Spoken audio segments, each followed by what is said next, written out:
ನಾನು 18ನೇ ಅಂದರೆ ಮುಂಬರುವ 18ನೇ ಲೋಕಸಭಾ ಚುನಾವಣೆಗೆ ಕಾಂಗ್ರೆಸ್ಸಿನ ಆಕಾಂಕ್ಷಿ ಅಭ್ಯರ್ಥಿಯಾಗಿ ನಾನು ಕಾಂಗ್ರೆಸ್ ಪಕ್ಷದ ಎಲ್ಲ ನಮ್ಮ ನಾಯಕರಲ್ಲಿ ನನ್ನ ಉಮೇದುವಾರಿಕೆಯನ್ನು ಸಲ್ಲಿಸಿದ್ದೇನೆ.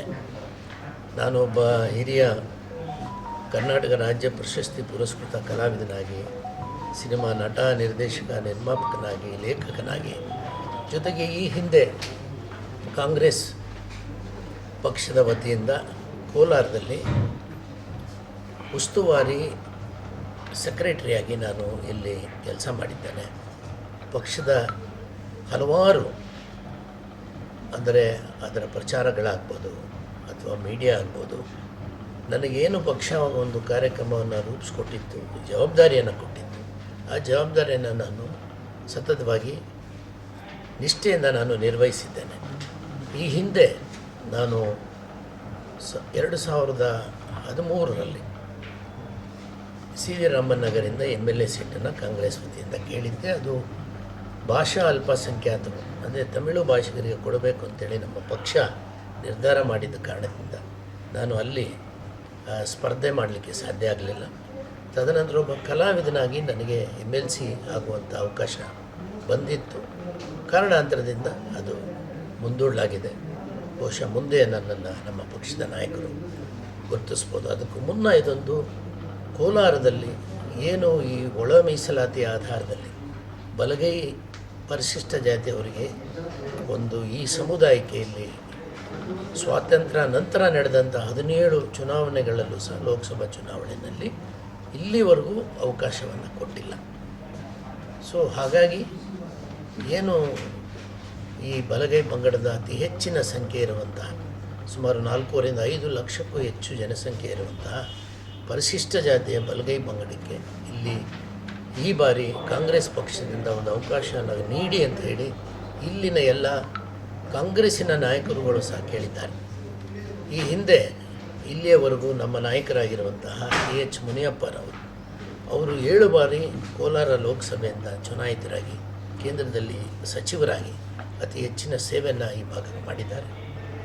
ಈ ಬಾರಿ ಒಂದು ಬಲಗೈಗೆ ಅವಕಾಶ ಮಾಡಿಕೊಡಿ ಅಂತ ಅವರಲ್ಲೂ ನಾನು ಕೇಳ್ಕೊಂಡಿದ್ದೇನೆ.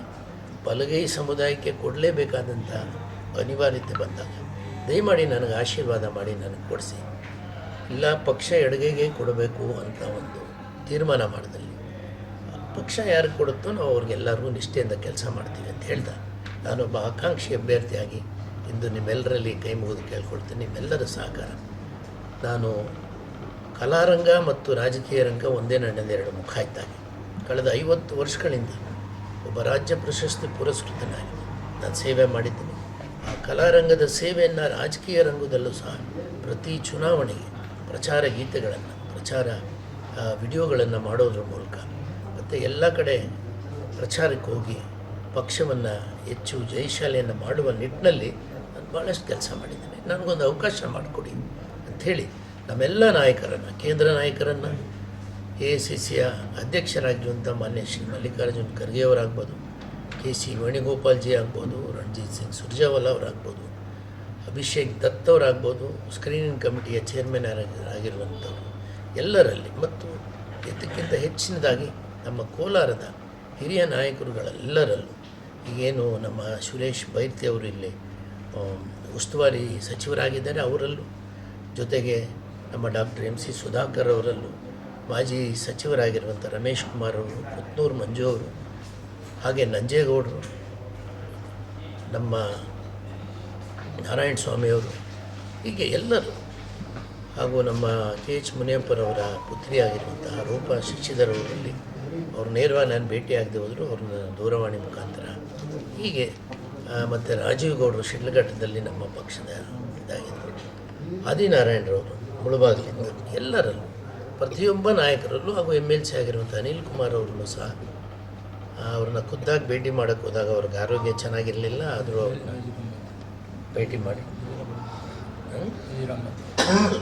ನಜೀರ್ ಅಹಮದ್ ಅವರು, ನಮ್ಮ ಮಾನ್ಯ ಮುಖ್ಯಮಂತ್ರಿಗಳ ಕಾರ್ಯದರ್ಶಿಯಾಗಿರುವಂಥ ಮಾನ್ಯ ಶ್ರೀ ನಸೀರ್ ಅಹಮದ್ರವರು MLC ಆಗಿದ್ದಾರೆ, ಅವರನ್ನು ಸಹ ನಾನು ಭೇಟಿ ಮಾಡಿ ಕೇಳಿದ್ದೇನೆ. ಬಹುಶಃ ಎಲ್ಲರ ಆಶೀರ್ವಾದ, ನಿಮ್ಮೆಲ್ಲರ ಆಶೀರ್ವಾದ, ಕೋಲಾರ ಜನತೆಯ ಆಶೀರ್ವಾದ ನನ್ನ ಮೇಲಿರಲಿ. ಒಬ್ಬ ಆಕಾಂಕ್ಷಿ ಅಭ್ಯರ್ಥಿಯಾಗಿ ನಾನು ತಮ್ಮಲ್ಲಿ ಕೇಳ್ತಿದ್ದೇನೆ. ಅವಕಾಶ ಸಿಕ್ಕಿ ನನಗೊಂದು ಅವಕಾಶ ಈ ಕೋಲಾರ ಲೋಕಸಭಾ ಕ್ಷೇತ್ರದ ಜನತೆಗೆ ನಾನು ಸೇವೆ ಮಾಡುವಂಥ ಅವಕಾಶ ದೊರಕಿಸ್ಕೊಡಿ ಅಂತೇಳಿ ತಮ್ಮಲ್ಲಿ ಕೈ ಮುಗಿದು ಕೇಳ್ತೀನಿ. ನಮಸ್ಕಾರ.